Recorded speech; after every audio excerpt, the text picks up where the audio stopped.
Outro grupo que teve um forte impacto na cultura americana é a Escola de Frankfurt.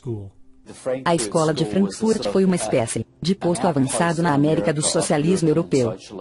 William Weinberg, com mais alguns bolcheviques, fundou a Escola de Frankfurt. Os dois principais membros são Herbert Marcuse e Franz Neumann. Franz Neumann era na verdade um agente soviético. Seu propósito era dominar todo o sistema educacional do Ocidente e particularmente dos Estados Unidos.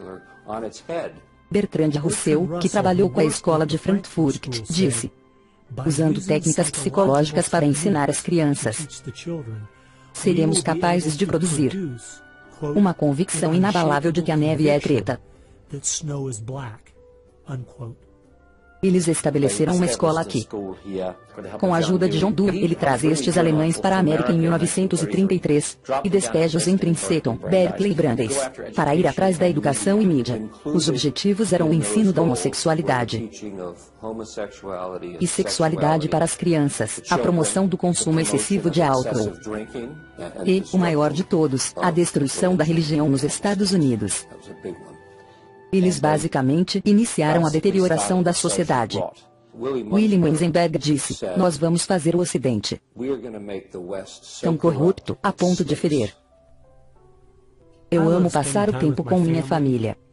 04 de julho, beisebol e torta de maçã. E minha mente não consegue sequer compreender que havia grupos de intelectuais nos anos 30 conspirando e planejando como eles fariam a América tão corrupta a ponto de ferir. Há certas linhas e limites, e a esquerda sempre os empurra tão forte e longe quanto podem. E vão proteger qualquer pornógrafo, qualquer depravado, qualquer forma cultural negativa que encontrarem, para basicamente degradar a cultura. E isso se alinha com o feminismo de hoje, um desejo da Escola de Frankfurt, para destruir uma sociedade patriarcal para uma sociedade matriarcal. Em outras palavras, remover o pai como provedor amoroso, disciplinador, discipulador, líder de sua casa, onde você incute virtudes, integridade e modéstia, que foi desmantelada de propósito, porque se pudessem destruir a família, poderiam destruir uma nação. E em vez de ter um pai que lidera, discipula, protege a casa e dá provisão à família, o governo toma seu lugar como um Estado babá. A Escola de Frankfurt desenvolveu o conceito de marxismo cultural. Você penetra a cultura, assume seu comando, e então todo o resto se seguirá. Eles fizeram isso e hoje nós temos a revolução cultural completa. Tanto que os americanos estão familiarizados com a frase faça amor, não faça guerra, que na verdade é de Herbert Marcuse da Escola de Frankfurt. Então eles foram atrás da educação, da mídia, e foram muito bem sucedidos na mudança de visão do mundo inteiro, sobre os americanos, o que eles chamam de politicamente correto. Mas na verdade é o marxismo cultural, com o objetivo de destruir o cristianismo, criar o caos e então seguir para seu objetivo final, do marxismo cultural ao marxismo tradicional, que é o socialismo. A maior parte da estratégia para refazer a América desde dentro começou com Antônio Gramsci, que escreveu mais de 2.000 páginas na década de 30 explicando como derrubar a cultura judaico-cristã desde dentro. O plano que ele sugeriu é o foco principal da esquerda desde então. Antônio Gramsci foi um filósofo neo-marxista. Antônio Gramsci era um comunista italiano. Gramsci é provavelmente o maior causador de problemas no mundo. Ele provavelmente é mais responsável pelos nossos males sociais do que qualquer outra pessoa no planeta. Ele sabia da importância de minar a moral e o caráter de nosso país. Como a América tinha uma forte herança cristã, eles tinham que atacar a cultura, mudar a cultura. Até mesmo inserir pornografia em áreas que as pessoas normalmente não aceitariam. Ele disse: nós vamos destruir o Ocidente, destruindo sua cultura. Vamos nos infiltrar e transformar a sua música, sua arte e sua literatura contra eles próprios. Isso significa penetrar nas universidades, você escreve os livros, os romances, a poesia, a música, a crítica literária.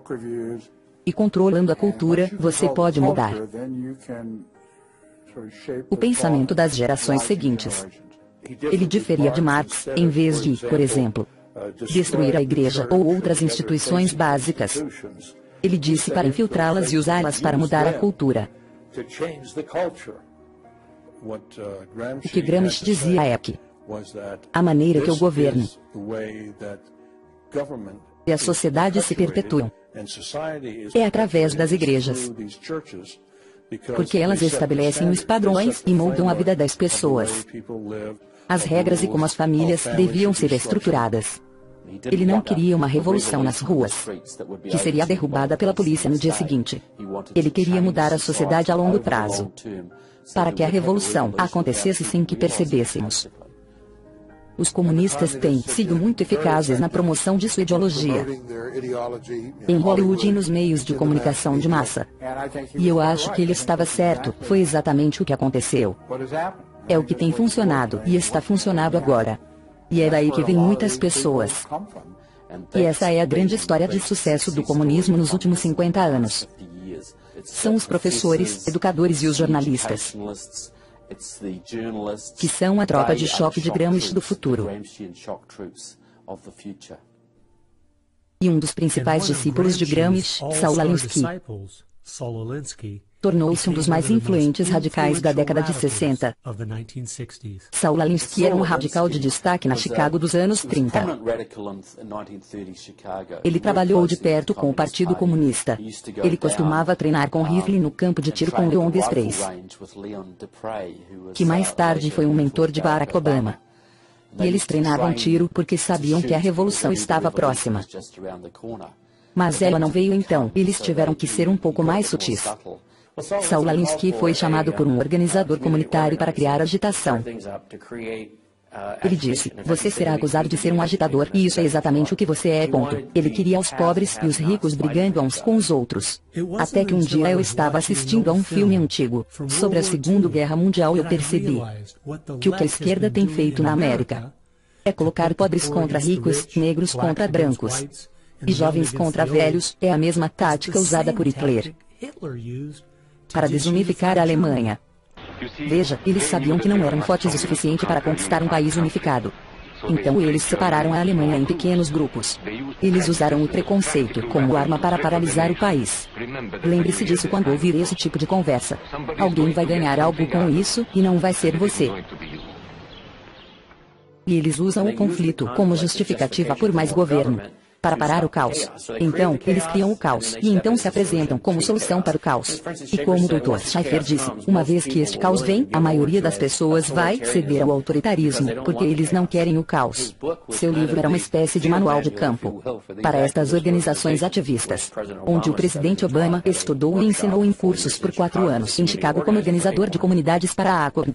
Como eu estava lendo regras para radicais, para ver de onde Obama vinha, fui dar uma olhada na dedicatória no começo do livro.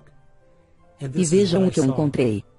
E que não esqueçamos, pelo menos um reconhecimento rápido com o primeiro radical conhecido pelo homem, que se rebelou contra o establishment e fez isso de forma tão eficaz, que pelo menos ganhou seu próprio reino, Lúcifer. Saul Alinsky e Antônio Gramsci influenciaram incrivelmente o nosso presidente e nossa sociedade. E ele dedica seu livro abertamente a Lúcifer, Satanás.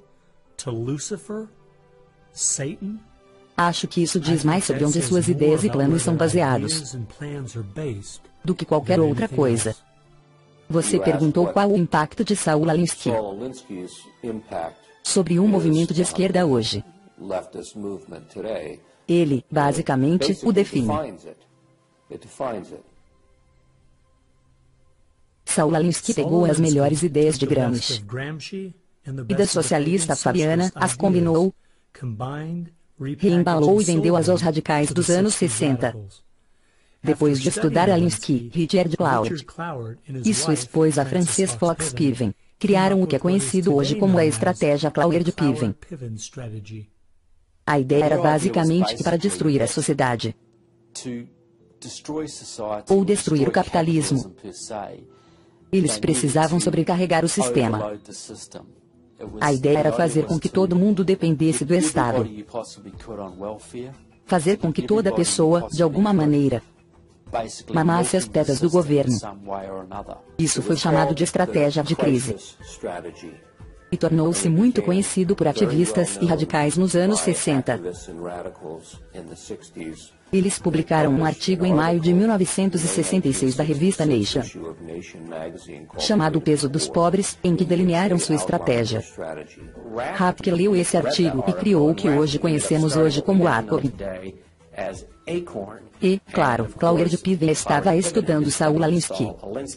Então Antônio Gramsci nos dá Saul Alinsky. Saul Alinsky nos dá a estratégia Claude Piven, que diz: vamos colapsar a economia americana através da implementação de direitos para tanta gente que o estado de bem-estar social vai rir. Ele, Rapke, estudou a estratégia Claude Piven. Ele criou a Acorn. E, claro, Acorn deu-nos Obama.